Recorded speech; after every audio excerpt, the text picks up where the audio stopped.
Joe வந்து என்னோட தென்னாலி படத்தில் நடித்தாங்க.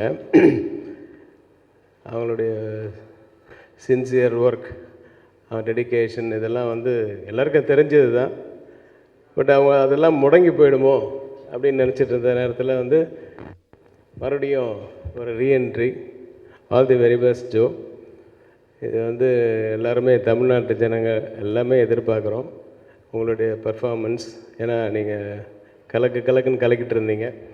ஸோ அதுக்கப்புறமா ஒரு ஸ்டேஜ் ஒரு கேரக்டர் பண்ணிங்க, மதர் கேரக்டர், ஒய்ஃப் கேரக்டர், அது முடிஞ்சு அடுத்தது மறுபடியும் ஒரு ரீஎன்ட்ரி. உங்களுடைய வாழ்த்துக்கள். 2D வந்து டெஃபினட்டாக மிகப்பெரிய வெற்றி அடையணும் சூர்யா. ஆக்சுவலாக நான் வந்து ஜோ என்னோடய டைரெக்ஷனில் மட்டும் இல்லை, என்னுடைய தயாரிப்பில் நடிச்சிருக்கேன் தெனாலி படம். ஸோ எனக்கு ரொம்ப ராசியானவங்க. ஸோ உங்களுடைய தயாரிப்பில் நடிக்கிறாங்க. அது மிகப்பெரிய வெற்றி அடைய எல்லாம் வல்ல இறைவனை வேண்டி வாழ்த்துக்கிறேன்.